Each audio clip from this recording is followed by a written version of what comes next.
నాన్న నువ్వెందుకు కింద కూర్చొని నీళ్ళు తాగావు? వాళ్ళ పక్కన కూర్చోకూడదా?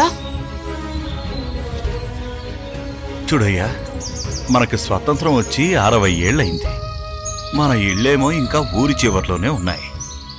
మనకు నిజమైన స్వాతంత్రం అంటే పదవులో పథకాలు కాదు, సమానమైన గౌరవం దక్కాలి. అప్పుడే మనకు నిజమైన స్వాతంత్రం వచ్చినట్టురా.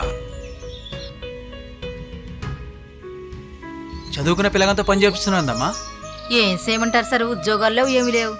ఈ చదువులు గిదువులు మాతోని కావు సార్. నువ్వు ఇప్పిస్తారంటే చెప్పు, చదివిస్తావు. ఏటికి కొత్త సీఎం వచ్చారు సార్. ఆయన నిద్రపోరు, ఎవరిని నిద్రపోనీరు. ప్రజల దగ్గర డబ్బులు వసూలు చేసి మళ్ళీ వాళ్ళకే పంచడానికి మనం ఏమన్నా గుమస్తా ఉద్యోగం చేస్తున్నామా? ఈ నగరంలో ఐటీ వెలుగులు నిండాలి. ఆ వెలుగులు పల్లెల్లో ఉన్న పూరి గుడిసెలను తాకాలి. రేపటి తరానికి రెక్కలు తొడగాలి. వారు ప్రపంచాన్ని చూడాలి. ప్రపంచ గమనంలో మన తెలుగువారిని ముందు వరుసలో నిలబెట్టాలి.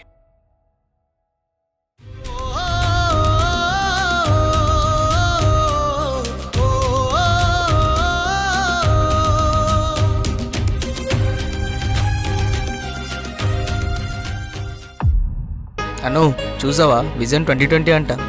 ఈ బాబేంట్రా ఇప్పుడే ఏదో చేయమంటే 20 ఏళ్ల తర్వాత చేస్తానంటాడు.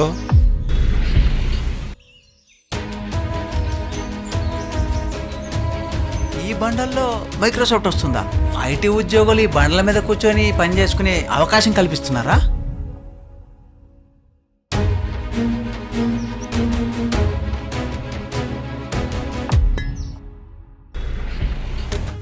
ఇరవై 24 గంటల తీవ్ర ఉత్కంఠకు తెర. చంద్రబాబును రాజమండ్రి సెంట్రల్ జైలుకు తరలిస్తున్న పోలీసులు.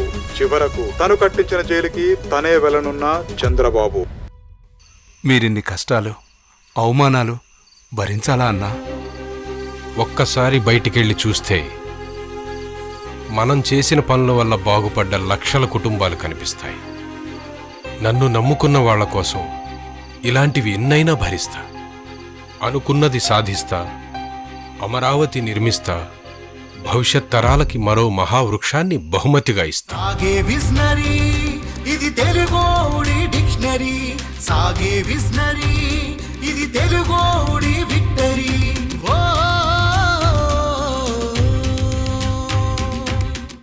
నా కుటుంబం తరతరాలుగా కూలివాళ్లుగానే బతికాం. కానీ నా కొడుకు కూలివాడు కాలేదు. కంప్యూటర్ పట్టుకొని మా ఓనర్ గారి కొడుకుతో పాటు సమానంగా కూర్చోగలుగుతున్నాను. నేను కూడా ఆయనతో పాటు సమానంగా కూర్చోగలుగుతున్నాను.